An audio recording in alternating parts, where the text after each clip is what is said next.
Hello friends, नमस्कार। मैं आमिन गौरी एक बार फिर आपके सामने एक नया टॉपिक लेके उपस्थित हुआ हूँ। और आज हम एक नया टॉपिक स्टार्ट करेंगे। पीछे हमने स्ट्रक्चर ऑफ मैटर के 6 पार्ट पूरे कर दिए हैं, तो बच्चों से कहूँगा कि वो 6 पार्ट जरूर देखें। रिट के लिए, अदर छोटे मोटे एग्जामों के लिए, सभी कम्पिटिटिव एग्जामों के लिए बहुत इंपॉर्टेंट है स्ट्रक्चर ऑफ मैटर। हर जगह क्वेश्चन आते हैं उसमें से। तो आपको 6 पार्ट है, 6 पार्ट में आपको बहुत सारा मैटर मिलेगा और उससे बाहर कुछ नहीं आना है। तो आप 6 पार्ट जरूर देखें, स्ट्रक्चर ऑफ मैटर के नाम से हैं, तो आप 6 पार्ट देखें। और इसके अलावा जितने भी बच्चे हैं उनसे सबसे मेरा अनुरोध है कि वो आधार क्लासेस झुंझुनू यूट्यूब चैनल को वो सब्सक्राइब करें जल्दी फटाफट। अभी 1-2 दिन में हम ऑनलाइन क्लास भी स्टार्ट करेंगे।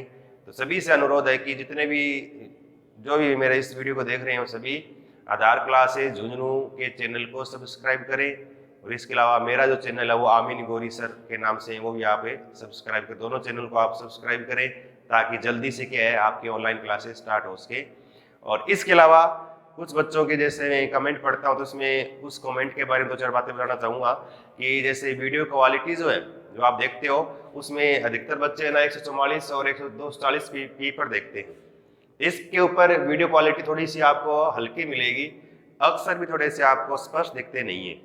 इसलिए सबसे मेरी ये रिक्वेस्ट है कि सभी बच्चे जो है वो या तो 360 पी पर, अगर 360 पी पर देखोगे तो बिल्कुल आपको क्लियर दिखेगा, जैसे बोर्ड पे आप बिल्कुल फेस टू फेस देखते वैसे वैसे दिखेगा। और अगर 480 देखोगे तो इसमें तो बिल्कुल इतना क्लियर दिखेगा जितना क्लियर आप सोच नहीं सकते। तो आप टेंशन ना ले, 360 पी पर देखें उसके तो। और अगर 360 के अलावा अगर 480 पे संभव हो आपका तो 480 पे देखें। और 480 अगर आप ज़्यादा नेट अगर कंज्यूम हो रहा है तो आप 360 पे देखें, 360 से कम ना देखें। 240 थोड़ा धुंधला दिखेगा, 360 पर बिल्कुल आपको क्लियर दिखेगा वीडियो। तो चलो आप ये तो हमारी शुरू की जानकारी हुई, ये थोड़ा आप ध्यान दें। इसके बाद हम आज एक नया टॉपिक स्टार्ट कर रहे हैं और जो बहुत ही इंपॉर्टेंट टॉपिक है। और हर एग्जाम, चाहे वो रिट हो, चाहे वो आप कोई भी छोटी मोटी एग्जाम में रिट के अलावा जो चलती है वो एग्जाम हो, चाहे सेकेंड ग्रेड हो चाहे फर्स्ट ग्रेड हो, सेकेंड ग्रेड साइंस में, फर्स्ट ग्रेड केमिस्ट्री में, और इसके अलावा रिट में सभी मैथ साइंस सबके लिए कॉमन चीज़ें हैं ये। तो सबके लिए छोटे एग्जाम जो है उनमें सभी आर्ट्स वाले बच्चों के लिए बहुत इंपॉर्टेंट है। आज हम एक टॉपिक स्टार्ट करें जिसका नाम है एटॉमिक स्ट्रक्चर।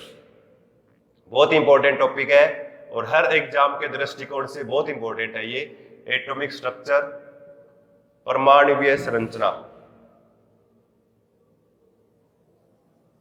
परमाणुवीय संरचना। और ये कहता हूं कि मैं इस एटॉमिक स्ट्रक्चर जितने भी पार्ट बनेंगे, अगर आप ये सारे पार्ट देख लोगे उसके बाद आपको कहीं से भी एटॉमिक स्ट्रक्चर पढ़ने की आवश्यकता नहीं पड़ेगी। जितना हो सके हम इसको डिटेल में चलेंगे, अच्छा पढ़ाएंगे आपको। और जो छोटी एग्जाम उनमें भी आज क्वेश्चन जो आते हैं ना एटॉमिक स्ट्रक्चर पे बहुत डीपली आते हैं, तो इसलिए हमें थोड़ा सा इसको ढंग से पढ़ना जरूरी है। तो आज हम पढ़ेंगे एटॉमिक स्ट्रक्चर, परमाणुवीय संरचना।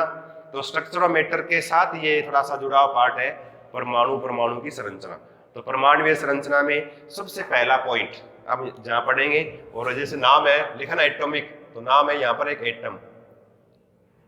एटम, एटम मीन्स क्या है? परमाणु। हिंदी में क्या बोलते हैं इसको? परमाणु बोलते हैं। ये इंग्लिश का शब्द है एटम, जिसको हिंदी में हमने क्या कर लिया? परमाणु। तो सबसे पहले भारतीय दार्शनिक जिसने परमाणु की अवधारणा दी या परमाणु की जानकारी दी, तो वहां पर किसका नाम आता है? भारतीय दार्शनिक का नाम आए ना, तो वहां पर आप क्या करोगे? महर्षि कणाद। ये पॉइंट याद रखना है। क्या याद रखोगे? महर्षि कणाद याद रखना है। ये भारतीय दार्शनिक जिसने सबसे पहले परमाणु के बारे में जानकारी दी। और वैज्ञानिक तौर पर अगर कह दें कि परमाणु खोज किसके द्वारा की गई वैज्ञानिक तौर पर, तो सन 1800 में। और यानी इंग्लैंड का एक वैज्ञानिक जिसका नाम था जॉन डाल्टन। तो जॉन डाल्टन नाम याद रखना है। सन 1800 में तगरिया जी ना वैज्ञानिक तौर पर परमाणु के खोजकर्ता, फादर ऑफ एटम, जो नाम आज वहां किसका आएगा?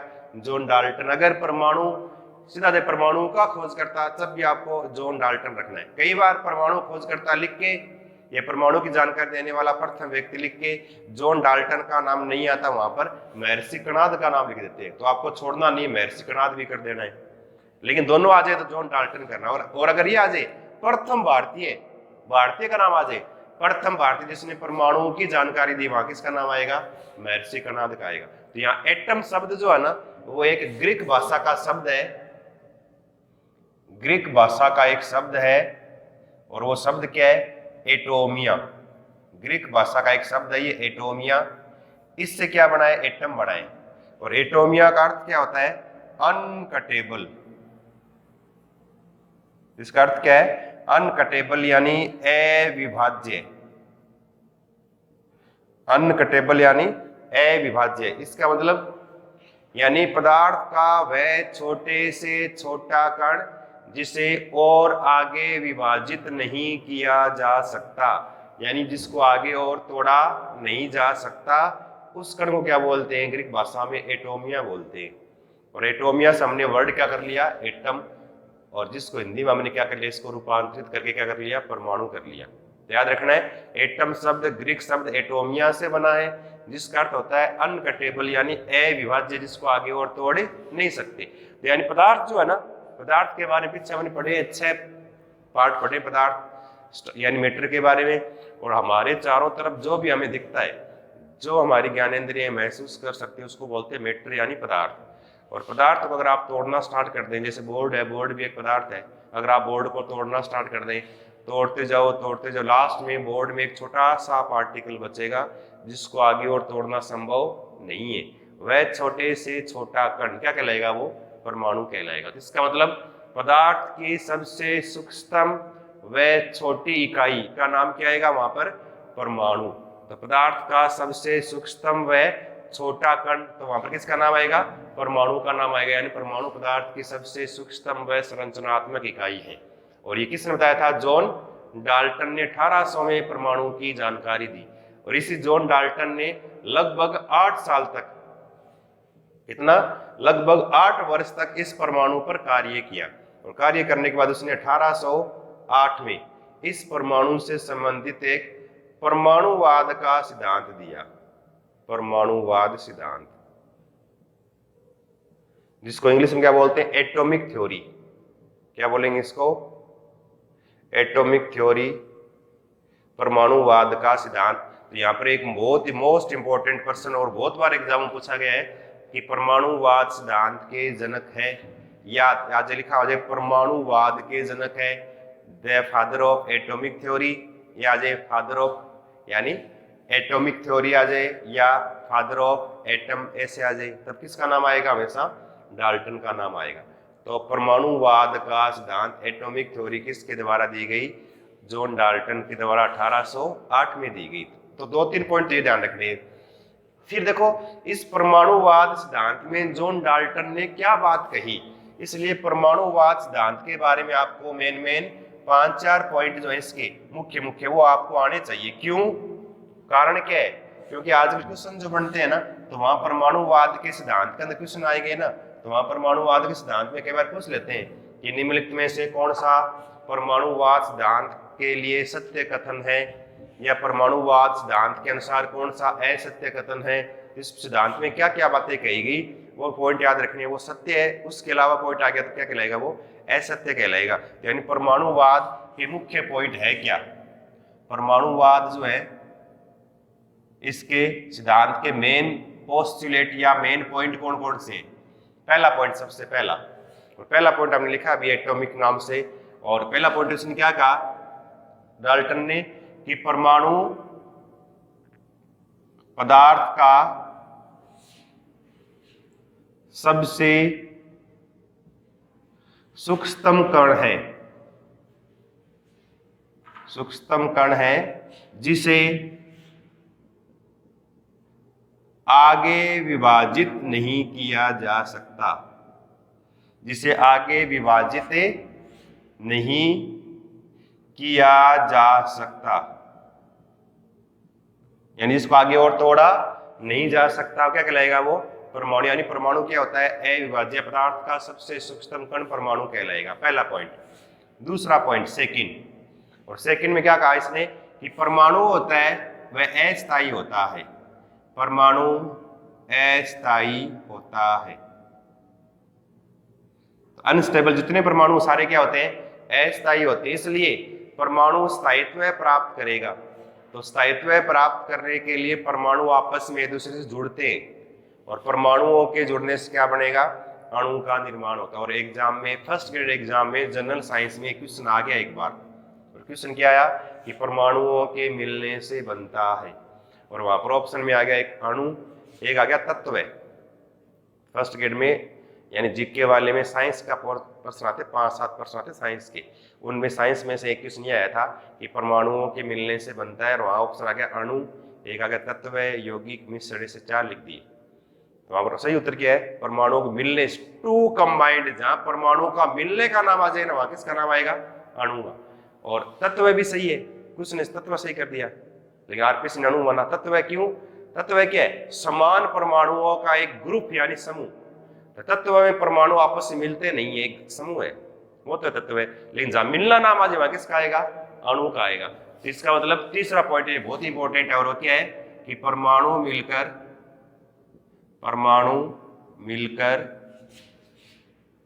अणु का निर्माण करते हैं। यानी परमाणु क्या करेंगे, परमाणु मिलकर क्या बनाएंगे, अणु का निर्माण करेंगे। परमाणुओं के मिलने से क्या बनता है, अणु का निर्माण होता है। ये इंपॉर्टेंट पॉइंट है, एक याद रखना अलग से। इसके अलावा फिर यहाँ पर एक अलग से नोट लगा के एक पॉइंट लिखना है, और ये बहुत इंपॉर्टेंट है। अभी लिखा ना, अगर क्वेश्चन आ जाए कि पदार्थ का सबसे सूक्ष्म कण कहलाता है, तब क्या नाम लिखोगे, परमाणु। सही है। अगर ये आ जाए पदार्थ का सबसे सूक्ष्म स्थायी कण कहलाता है, यानी इस लाइन में एक शब्द जोड़ दिया स्थायी, ये शब्द जोड़ दिया स्थायी। तो अगर ये आ जाए ना पदार्थ का सबसे सूक्ष्म कण, तब तो परमाणु। और अगर ये आ जाए पदार्थ का सबसे सूक्ष्म स्थायी कण, जहां नाम आ जाए वहां किसका आएगा, फिर परमाणु नहीं आएगा, क्या आएगा, किसका नाम आएगा, अणु का आएगा। तो अगर अलग से लिखना, नोट लगा के एक पॉइंट ये, तो क्या लिखोगे, पदार्थ का सबसे सूक्ष्म, और यहां शब्द क्या आएगा, स्थायी कण है।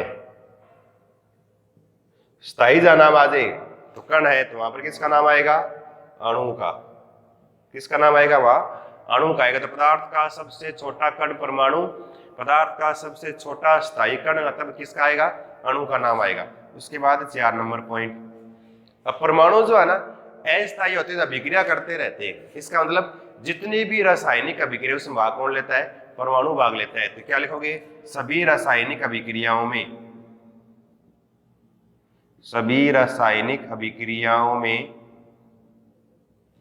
परमाणु भाग लेते हैं। सभी रासायनिक अभिक्रियाओं में परमाणु भाग लेते हैं। और इसके अलावा मतलब सभी रासायनिक अभिक्रिया में परमाणु क्रिया करेंगे, जिससे क्या अणु या यौगिक का निर्माण होता है। फिर अगला, परमाणु प्रकृति जितने परमाणु है वो उतने ही रहेंगे। उन परमाणुओं को न तो आप कम कर सकते और नए परमाणुओं को आप ज्यादा कर सकते। इसका मतलब प्रकृति में परमाणु निश्चित है, तो परमाणु को न तो हम नष्ट कर सकते और नया परमाणु बनाया जा सकता। इसका 5वां पॉइंट क्या हो गया कि परमाणु को न तो नष्ट किया जा सकता और न ही उत्पन्न किया जा सकता। न तो नष्ट किया जा सकता और न ही उत्पन्न किया जा सकता। क्या कहलाएगा वो, परमाणु कहलाएगा। तो परमाणु के बारे में ये 5-4 पॉइंट याद रखने। एक और लिखना चाहते यूं कि एक ही तत्व के परमाणु समान तथा भिन्न भिन्न तत्वों के परमाणु भिन्न होते हैं। एक पॉइंट ध्यान रखना है, यानी एक ही तत्व के परमाणु समान, जैसे लोहा है तत्व है, उसमें उपस्थित सभी परमाणु लोहे के होंगे। तो एक तत्व में परमाणु समान लेकिन अलग अलग है। कॉपर है, एक लोहा है, कॉपर में कॉपर के, लोहे में लोहे के, तो अलग अलग दोनों के, एक जैसे दोनों में एक जैसे नहीं है। तो एक तत्व में परमाणु समान, अलग अलग एलिमेंट में तत्व में परमाणु क्या होते हैं, हमेशा अलग अलग होते हैं। ये 5-4 पॉइंट जो है ना, इनको मिला क्या बोलते हैं, परमाणुवाद का सिद्धांत, जिसने जॉन डाल्टन ने ये परमाणुवाद सिद्धांत के बारे में मेन 5-7 बातें बताई, ये थोड़ी याद रखनी है। और एग्जाम में क्वेश्चन क्या आता है कि परमाणुवाद सिद्धांत के अनुसार कौन सा कथन सत्य है, इनमें से लिख देंगे 3, कोई एक अलग लिख देंगे, असत्य कौन सा है तो अलग असत्य हो जाएगा, इनमें से एक लिख देंगे, बाकी 3 और कुछ लिख देंगे, सत्य कौन सा है। तो ये 6 पॉइंट सत्य है, इनके अलावा अगर कुछ लिखा हुआ आ जाए तो क्या परमाणुवाद सिद्धांत के क्या हो जाएंगे, असत्य कथन हो जाएंगे। ये 6 पॉइंट याद रखने। परमाणुवाद सिद्धांत है क्या, इसके मुख्य पॉइंट ये तो डाल्टन ने परमाणु के बारे में अवधारणा दी कि परमाणु की संरचना इस प्रकार से या परमाणु इस प्रकार से होता है। और ये परमाणुवाद का सिद्धांत जॉन डाल्टन का, यह लगभग 100 साल तक, 100 वर्ष तक वैज्ञानिकों ने इस सिद्धांत को माना। यानी लगभग 100 साल तक ये अवधारणा रही कि परमाणु को आगे तोड़ना संभव नहीं है। लेकिन जब 19वीं शताब्दी आई, 18वीं के या 19वीं लास्ट में लगभग, उसमें कुछ वैज्ञानिक आए, जैसे रदरफोर्ड का नाम आएगा, नील्स बोर का नाम आएगा, है ना, चेडविक का नाम, गोल्डस्टीन का नाम, थॉमसन का नाम आएगा, हाइजेनबर्ग का नाम आएगा, डी ब्रोगली, सोमरफेल्ड, ये कुछ वैज्ञानिकों के नाम आएंगे। इन वैज्ञानिकों ने लास्ट में सिद्ध कर दिया कि परमाणु पदार्थ का सबसे छोटा कण नहीं है। यानी परमाणु जो है इसको भी आगे हम और तोड़ सकते हैं, और परमाणु टूटेगा तो अन्य कणों के अंदर क्या बंट जाता है। तो यानी परमाणु खुद भी छोटे कणों से मिलकर बना है, ये आगे के वैज्ञानिकों ने सिद्ध कर दिया। लेकिन परमाणुवाद का सिद्धांत है तब भी क्या रहा, लागू रहा। ये परमाणु के बारे में मुख्य बिंदु है ये परमाणुवाद के सिद्धांत के, ये थोड़े से आपको याद रखने।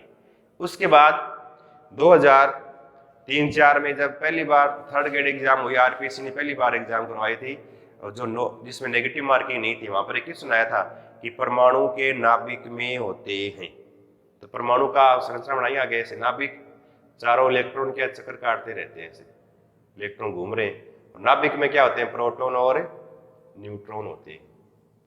तो परमाणु के नाभिक में क्या, प्रोटॉन और न्यूट्रॉन होते हैं। तो मतलब परमाणु में कौन कौन से कण है, कहाँ है, किस प्रकार से, उनके बारे में इसमें हमें पढ़ना है। तो यहाँ पर परमाणु जो है ना, ये मुख्य रूप से 3 कणों से मिलकर बना है। कितने से, 3 कणों से मिलकर बना है, जिसको बोलते हैं परमाणु के मूलभूत कण। क्या बोलेंगे, परमाणु के मूलभूत कण कहते हैं, यानी फंडामेंटल पार्टिकल। तो यहाँ पर अगला हम पॉइंट लिखेंगे ना, वो क्या लिखेंगे, परमाणु के मूलभूत कण यानी फंडामेंटल पार्टिकल। और मूलभूत कण जहां नाम आएगा ना, वहां पर 3 कण याद रखने हैं। कौन कौन से, प्रोटॉन, न्यूट्रॉन और इलेक्ट्रॉन। 3 कण कौन याद रखने हैं, प्रोटॉन, न्यूट्रॉन और इलेक्ट्रॉन। अब कई बार इसमें कैसे लिख देते हैं, निम्नलिखित में से कौन सा परमाणु का मूलभूत कण नहीं है, प्रोटॉन, न्यूट्रॉन, इलेक्ट्रॉन, हाइड्रोजन। तो मूल कण कौन सा नहीं है, हाइड्रोजन नहीं है, हाइड्रोजन एलिमेंट तत्व है, बाकी प्रोटॉन, न्यूट्रॉन, इलेक्ट्रॉन, 3 कण मूल है। ये फंडामेंटल पार्टिकल ऑफ एटम आ जाए, या परमाणु के मूलभूत कण जाना आ जाए, वहां पर आपको 3 कणों के नाम याद रखने हैं। क्या नाम है, मूलभूत कण। तो मूलभूत कणों में 3 कण याद रखने हैं, फंडामेंटल पार्टिकल। और उन 3 कणों के बारे में हमें कौन कौन सी जानकारी पता होनी चाहिए, वो थोड़ी सी जानकारी, और उस जानकारी के बाद कुछ अलग से फैक्ट और लिखेंगे, उसके बारे में अलग से कुछ फैक्ट। तो जानकारी संबंधित हम क्या करेंगे, यहाँ छोटी सी टेबल बनाएंगे। ये टेबल थोड़ा आप बना लो, इस टेबल को याद कर लो। अधिकतर है परमाणु संरचना में इस टेबल में से क्वेश्चन आ जाता है। टेबल में कौन कौन से पॉइंट याद रखने, देखो थोड़ा सा। अब इसमें एक तो कॉलम बनाएंगे कण का, कण है ना, और ये टेबल है ना, लगभग आप ये मानो कि 10 एक लाइन की टेबल बनानी है, 10 लाइन नीचे लाइन तक खींच लो। कण, उसका प्रतीक, इसका सिंबल क्या है वो लिखेंगे। उस कण पर आवेश, चार्ज कितना है, आवेश का मान। फिर इसमें एक लिखना है आपको उस कण का द्रव्यमान, मास, चार्ज कितना है, और इसके बाद मास, द्रव्यमान कितना है। और द्रव्यमान के बाद इसमें याद रखना है कण का खोजकर्ता कौन है। ये 5 कॉलम की एक टेबल थोड़ी सी आपको ध्यान रखनी है कणों के बारे में। और अब हम नाम लिखेंगे कणों के ना, नाम लिखोगे तब ध्यान रखना आपको कि हर नाम के बीच में 2-3 लाइन खाली छोड़नी है आपको। जैसे 3 फंडामेंटल पार्टिकल है, एक का नाम क्या है, प्रोटॉन, 3 लाइन खाली छोड़ के दूसरा लिखोगे सेकंड न्यूट्रॉन, फिर 2-3 लाइन खाली छोड़ लिखोगे आप इलेक्ट्रॉन। तो मूलभूत कण 3 है, प्रोटॉन, न्यूट्रॉन और इलेक्ट्रॉन। अब प्रतीक प्रोटॉन लिखने का तरीका क्या है? प्रोटॉन कैसे लिखोगे? P से, या ऐसे लिखते हैं H+। हाइड्रोजन जो होता है ना, हाइड्रोजन का परमाणु अगर इसकी संरचना बनाए तो ऐसे लिखते हैं हाइड्रोजन में 1s1, ऐसे लिखते हैं। इसका मतलब हाइड्रोजन का नाभिक चारों ओर एक इलेक्ट्रॉन चक्र लगा रहा है, नाभिक में एक प्रोटॉन, और इलेक्ट्रॉन निकालेंगे तो ऊपर वाले मान नीचे वाला मान घटाएंगे तो 1 - 1 0, तो न्यूट्रॉन 0। केवल इसमें क्या, एक प्रोटॉन ही है, बस एक प्रोटॉन। और अगर इसको H+ कर दे तो इलेक्ट्रॉन निकल जाएगा 0 0, तो ये हट जाएगा, और ये हटते क्या बचा है, नाभिक, और नाभिक में क्या, एक प्रोटॉन। इसका मतलब प्रोटॉन यही है। H+ को प्रोटॉन ही बोलते हैं, इसलिए कई बार अन्य इसको H+ भी लिख देते हैं, प्रोटॉन या H+ लिखा हुआ आ जाए। दूसरा क्या है, न्यूट्रॉन। न्यूट्रॉन को लिखने का तरीका ऐसे n से, छोटा n से लिखते हैं।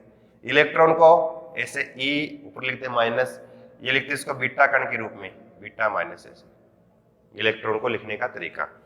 अब देखो इसको देख के पता लग गया, वो आवेश वगैरह आप बता सकते हो।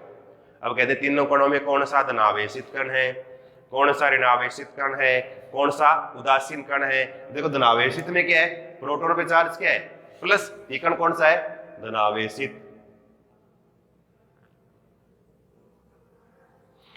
इलेक्ट्रॉन क्या है, ऋणावेशित। और न्यूट्रॉन क्या है, उदासीन। अब देखो, अब एग्जाम में क्वेश्चन ऐसे नहीं आते, प्रोटॉन धनावेशित, न्यूट्रॉन उदासीन, इलेक्ट्रॉन ऋणावेशित। क्वेश्चन क्या आते हैं, इन पर आवेश का मान पूछ लेते कई बार, और कई बार एग्जाम में आता भी इलेक्ट्रॉन पर आवेश। पीछे एग्जाम में आया था इलेक्ट्रॉन पर आवेश का मान होता है, और सबको पता है आवेश का मान कितना, 1.6 × 10⁻⁻19 कूलाम, ये आवेश है। लेकिन इलेक्ट्रॉन पर इतना आवेश, अब कई बार अगर क्वेश्चन आपसे पूछ ले कि परमाणु विद्युतय होता है, क्वेश्चन क्या दे कि परमाणु विद्युतय होता है इलेक्ट्रिकली, यानी परमाणु है क्या, तो परमाणु विद्युत क्या होता है, हमेशा उदासीन। उदासीन का मतलब परमाणु पर न तो प्लस आवेश होता है, न परमाणु पर माइनस आवेश, यानी परमाणु विद्युतय उदासीन होता है। यानी उदासीन का मतलब क्या हुआ, जितना प्लस चार्ज उतना इसमें क्या है, माइनस चार्ज। और प्लस चार्ज किस पे होता है, प्रोटॉन पर, माइनस किस पे होता है, इलेक्ट्रॉन पर। इसका अर्थ क्या हो गया कि प्रोटॉन पर जितना आवेश है उतना इलेक्ट्रॉन पर है, तो प्रोटॉन पर वह आवेश प्लस में, इलेक्ट्रॉन वो आवेश क्या है, माइनस में। तो इलेक्ट्रॉन पर आवेश 1.10⁻⁻19 कूलाम, लेकिन वहां पर ऑप्शन आया ना, एक ऑप्शन ये आ गया, एक ऑप्शन आगे माइनस लगा हुआ आ गया ऐसे। और अधिकतर किताबों में आपको ऐसे 1.610⁻⁻19 कूलाम लिखा मिलेगा, लेकिन होता क्या, माइनस में होता है इतना इलेक्ट्रॉन पर। तो इलेक्ट्रॉन पर अगर लिखो, वैल्यू लिखोगे क्या लिखोगे, ऐसे -1.610⁻⁻19 कूलाम ऐसे। इतना प्रोटॉन पर क्या आ जाएगा, प्लस 1.610⁻⁻19 कूलाम। कंप्यूटर महोदय देखना, कंप्यूटर जी बच्चों को दिख रहा नहीं दिख रहा, लिखा हुआ जो है ना, आप सब दिख रहा नहीं दिख रहा, और देखना बड़ा लिखे यहाँ कैसे लिखें। और न्यूट्रॉन पर आवेश क्या होता है, उदासीन, यानी शून्य, शून्य आवेश है। ये थोड़ा आपको ध्यान रखना है। कई बार सापेक्षिक आवेश पूछ लेते हैं, इलेक्ट्रॉन पर सापेक्षिक आवेश का मान है, तो ध्यान रखना सीधा आ जाए ना, उदासीन, ऋणावेशी, धनावेशी, तब तो नाम याद रखने हैं। आवेश का मान पूछ ले तब कूलाम में आ जाए तो कूलाम वाले मान याद रखने हैं। और अगर आ जाए सापेक्षिक आवेश बताओ, सापेक्षिक में ध्यान रखना, प्रोटॉन क्या लिखते हैं, +1, न्यूट्रॉन क्या लिखते हैं, 0, ये सापेक्षिक आवेश है। और इलेक्ट्रॉन क्या लिखते हैं, -1, ये सापेक्षिक आवेश है। सापेक्षिक, रिलेटिव चार्ज है ये, सापेक्षिक आवेश, रिलेटिव चार्ज, ये सापेक्षिक आवेश का मान यहाँ +1। अब ये तो आवेश की बात हुई, प्रोटॉन, न्यूट्रॉन, इलेक्ट्रॉन पर। इसके बाद इनका द्रव्यमान, यानी द्रव्यमान कितना भारी है। और प्रोटॉन और न्यूट्रॉन का भार लगभग समान है, थोड़ा सा आपको चेंज करना है। और चेंज क्या करना है, न्यूट्रॉन थोड़ा सा भारी है, किससे, प्रोटॉन से, हल्का सा। तो देखो प्रोटॉन का भार लिखोगे ना कैसे, 1.672 10⁻24 ग्राम। थोड़ा इसको मैं रेड में लिख देता हूं, थोड़ा देखिएगा। 1.672 10 की पावर माइनस 24 ग्राम, ये तो ग्राम। और इसको किलोग्राम में चेंज करना हो तो ग्राम को जब किलोग्राम में चेंज करते हैं 1000 का देते हैं भाग, 10 की पावर 3 का भाग देंगे, ऊपर आएगी 10 की पावर -3 और बढ़ जाएगा।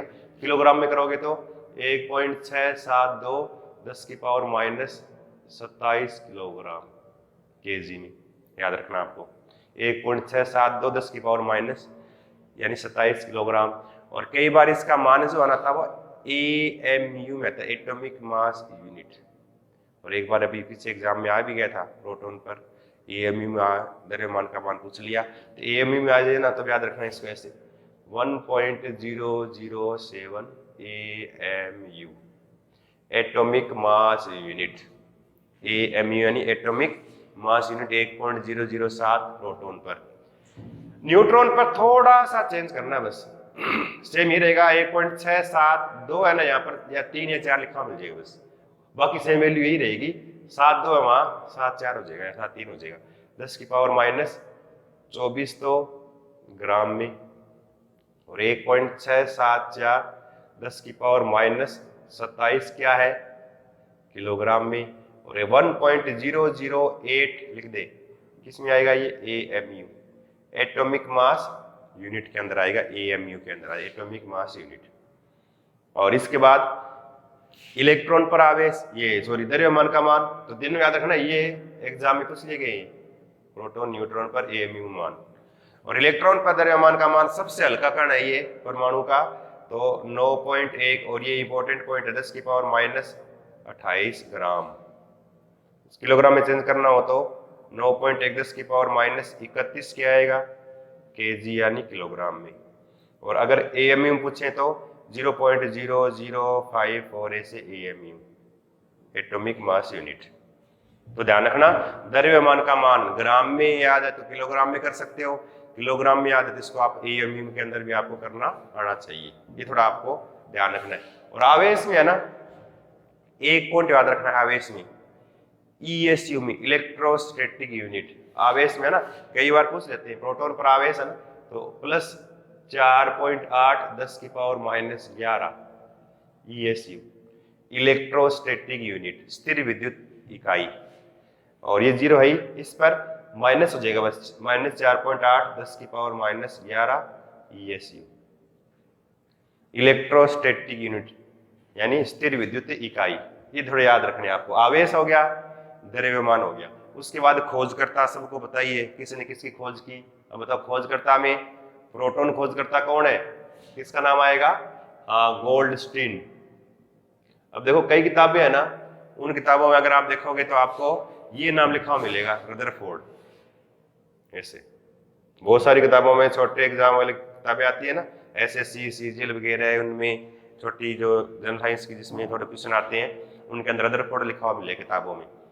नेट पे सर्च करना, आपको क्या लिखा हुआ मिलेगा, रदरफोर्ड लिखा हुआ, नेट पे भी रदरफोर्ड लिखा हुआ। लेकिन वास्तविक खोजकर्ता कौन है, ध्यान रखना कौन है, गोल्डस्टीन 1886 में। इसने किसकी खोज की, 1886 में गोल्डस्टीन ने प्रोटॉन की खोज की थी। और रदरफोर्ड का नाम क्यों आता है कि रदरफोर्ड ने 1911 में यानी परमाणु के नाभिक में, यानी परमाणु का जो है इसके अंदर, उसको नाभिक की संज्ञा दी थी, नाभिक की खोजकर्ता नाम आज रदरफोर्ड का नाम आता है।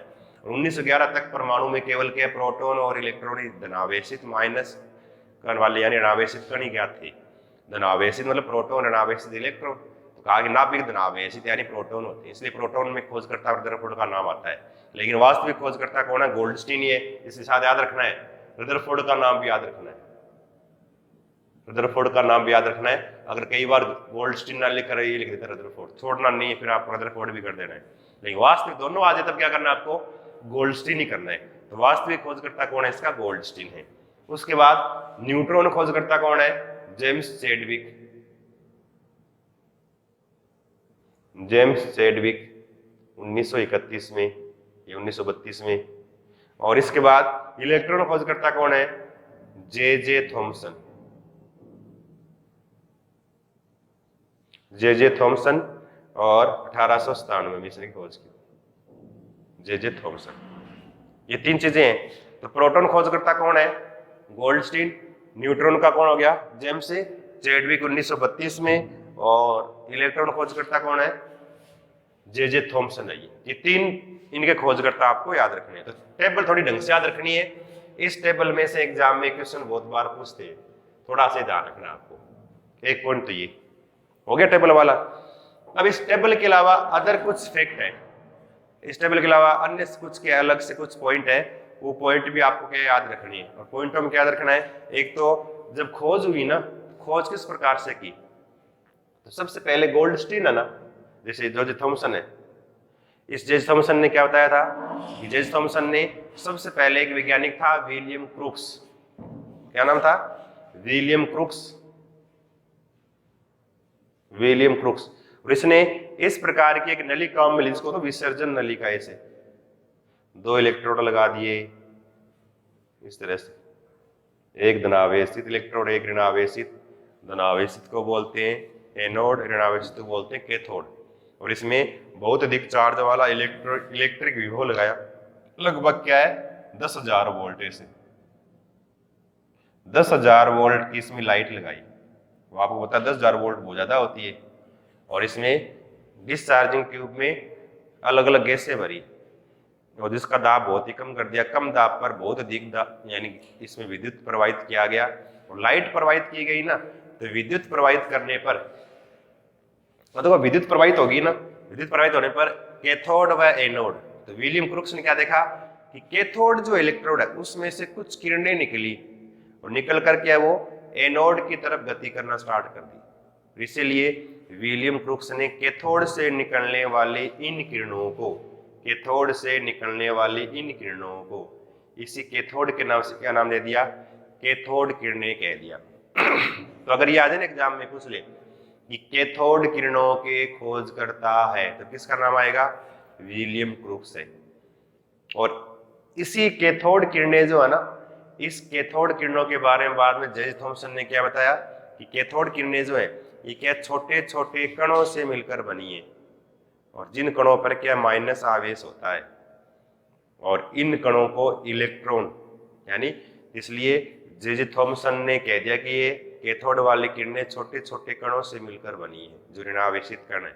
इसलिए इन ऋणावेशित कण यानी इलेक्ट्रॉन खोजकर्ता कौन हो गया? जे थॉमसन हो गया। लेकिन इलेक्ट्रॉन का नाम जो है ना, किसके द्वारा दिया गया? इलेक्ट्रॉन का नाम किसने दिया? ये दिया स्टोनी ने। स्टोनी ने इलेक्ट्रॉन का नाम दिया है, ध्यान रखना। इलेक्ट्रॉन नाम किसने दिया है? स्टोनी ने। खोजकर्ता कौन है? J Thomson. कैथोड किरणों खोजकर्ता कौन है? विलियम क्रूक्स है। और फिर यही घटना गोल्डस्टीन के द्वारा भी देखी गई।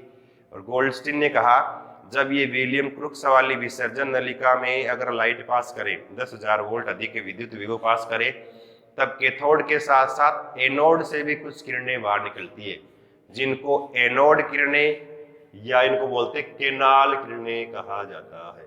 क्या बोलते हैं इनको? एनोड किरण, या इनको बोलते केनाल किरणें, केनाल रेज, केनाल किरणें कहा जाता है। और इन एनोड किरणों या केनाल किरणों खोजकर्ता कौन है? गोल्डस्टीन का नाम आता है, गोल्डस्टीन। बाद में गोल्डस्टीन ने यह भी कहा कि ये एनोड किरणें छोटी छोटी कणों से मिलकर बनी जो धनावेशित है। इसलिए प्रोटॉन खोजकर्ता में किसका नाम आता है? गोल्डस्टीन का नाम आता है। लेकिन प्रोटॉन का नाम जो किसने दिया? बाद में रदरफोर्ड और थॉमसन ने मिलकर इसका नाम क्या दे दिया? प्रोटॉन नाम दिया। खोजकर्ता प्रोटॉन का गोल्डस्टीन। एनोड किरणों खोजकर्ता गोल्डस्टीन। एनोड किरणों का एक नाम और क्या है? केनाल किरणें। एनोड किरणें छोटे छोटे प्लस वाले कणों से मिलकर बनी, किसने कहा? गोल्डस्टीन ने। लेकिन प्लस कण आइए, इनका नाम प्रोटॉन किसने रखा? रदरफोर्ड और थॉमसन ने रखा। ऐसे ही न्यूट्रॉन की खोज किसने की? जेम्स चैडविक ने। और इसने क्या? एक नाभिकीय अभिक्रिया करवाई। क्या करवाई? एक नाभिकीय अभिक्रिया इस प्रकार से। उसने कहा कि बेरिलियम ऐसे 4 और 8 पर एल्फा कण का आक्रमण करवाया, इस तरह से, है ना। और एल्फा कण का आक्रमण करवाया ना, बोरोन 5 और ऐसे 10। तो एल्फा कण का आक्रमण करवाया, और एल्फा कण का आक्रमण करवाया ना, तो उसने कहा कि इस प्रकार से कण प्राप्त हुआ, नाइट्रोजन ऐसे 7, यहाँ 11, 14 प्लस 7 में क्या है? N1 0। तो उसने कहा कि बोरोन पर जब अल्फा कण का आक्रमण करवाया जाए तब ये क्या टूट नाभिक अभिक्रिया में क्या बनेगा, नाइट्रोजन 714 प्लस 7 में क्या है, न्यूट्रॉन बाहर निकलता है, यानी एक उदासीन कण बाहर निकलता है।